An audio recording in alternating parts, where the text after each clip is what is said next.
کیا اب مرد خطرے میں ہیں؟ آگرہ کے یہ ابھی کا واقعہ، جہاں ایک عورت نے اپنے شوہر کو نیند کی گولیاں کھلا کر بے دردی سے قتل کر کے باتھ روم میں ہی، اپنے گھر کے ہی باتھ روم میں دفن کر دیا، پھر ٹائلز وغیرہ لگا کر 45 دنوں تک لاش کے اوپر، اپنے شوہر کے لاش کے اوپر نہاتی رہی، 45 دنوں تک قانون اور سماج کی آنکھوں میں دھول جھونکتی رہی، اور خود ہی جا کر اپنے شوہر کی مسنگ کمپلینٹ بھی کرنے لگی۔ مسکان، سیا، سونم، اب یوروبی شرما ہمیں یہ سوچنے پر مجبور کرتے ہیں، کیا واقعی صرف عورت ہی مظلوم ہے؟ ایک وقت تھا کہ عورت اتنی نازک تھی کہ چھپکلی اور کاکروچ سے ڈر جاتی تھی، خون دیکھ کر تو بے ہوش ہو جاتی تھی، لیکن اب وہی عورت ایک سپاری کلر کی طرح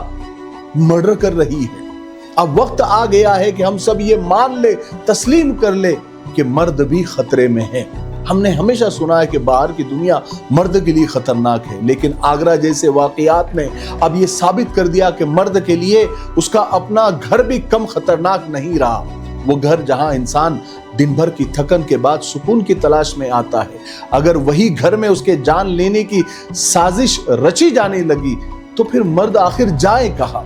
قانون اور سماج نے عورت کے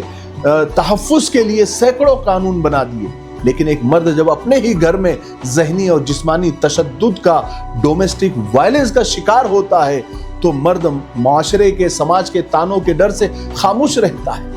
یاد رکھے، جرم اور ظلم کا کوئی جینڈر نہیں ہوتا، ایک ظالم ہوتا ہے، چاہے وہ مرد ہو یا عورت۔ آج مرد بھی گھریلو سازشوں، جھوٹے مقدمات اور سنگین جرائم کا شکار ہو رہے ہیں، لیکن مردوں کی مظلومیت کو مردانگی کے کھوکھلے معیاروں تلے دبا دیا جاتا ہے۔ اگر کسی مرد پر ظلم ہو رہا ہو، وہ آواز اٹھائے تو سماج اسی کا مذاق اڑاتا ہے، اسے بزدل یا جورو کا غلام کہہ کر خاموش کرا دیا جاتا ہے، اور اسی خاموشی کا فائدہ اٹھا کر جرائم پیشہ ذہنیت رکھنے والی عورتیں اس حد تک بے خوف ہو گئی ہے کہ وہ قتل جیسے سنگین جرم کرنے سے بھی نہیں کترا رہے ہیں۔ آگرہ میں جو قتل ہوا شوہر، اس نے کبھی سوچا بھی نہیں ہوگا کہ جس گھر کو وہ اپنے خون پسینے سے سینچ رہا ہے، اسی کے باتھ روم کے فرش کے نیچے ایک دن اس کا مقبرہ بن جائے گا۔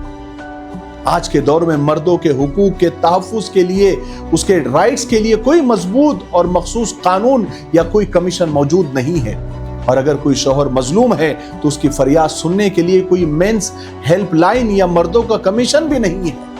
جیسے عورتوں کے لیے ہے۔ تو کب تک ایسے مرد مرتے رہیں گے؟